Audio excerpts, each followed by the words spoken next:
Hello guys! Tayo ay magluluto ng crab cake. Ang aking version ng paggawa ng crab cake. So tara! Ito na, nahugasan ko na siya at nahati-hati na rin. Ayan. Ayan. I-steam na natin. Ayan. Isin natin ng konti.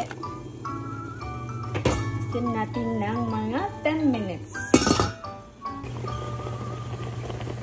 Ayan. Na-steam na natin, kaya atin ang hanguin. Ayan. At palamigin lang muna natin ng konti.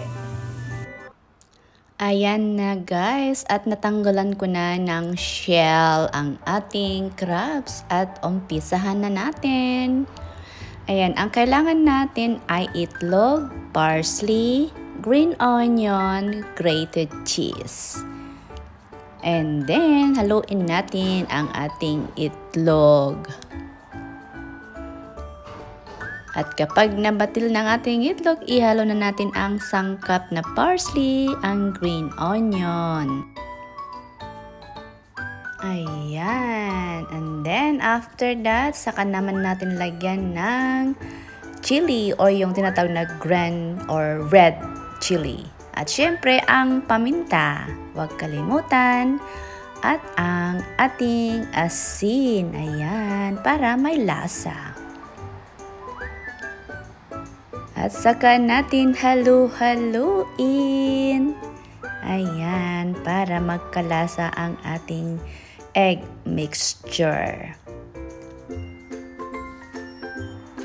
Pagkatapos ay atin nang ihalo sa ating crab meat. Ayan. Mukhang masarap na kahit na hindi pa naluto.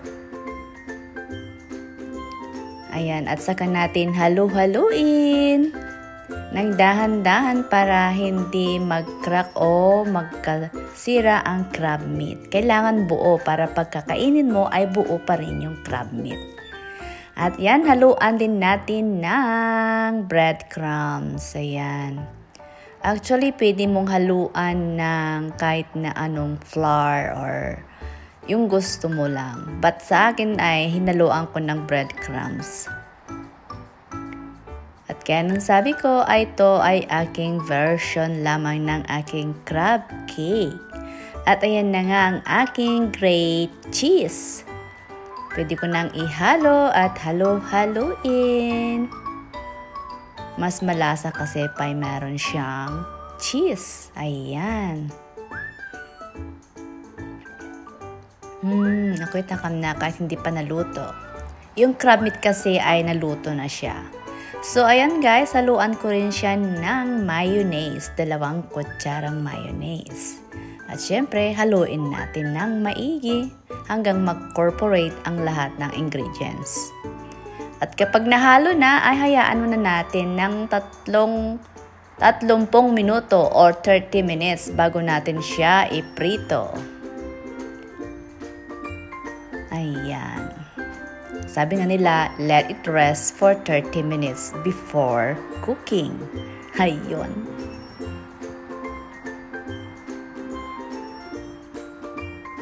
Ayan, after 30 minutes ay pwede na nating ipainit ang ating frying pan. Ang gamit ko dito ay yung butter. Pwede kayong gumamit ng mantika or anumang mantika na gusto nyo. Ayan, at atin lang iprito ang ating crab mixture. Ayan o. Iluto lamang siya ng 30, no, not 30s. 3 minutes each side hanggang mag-brown siya. At maging crispy. Hindi naman masyadong crispy but at least brown yung 3 minutes each side. Ayan.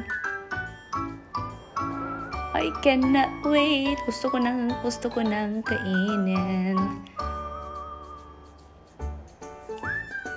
So, ayan na nga. After 3 minutes, pwede na nating baliktarin. Tignan natin.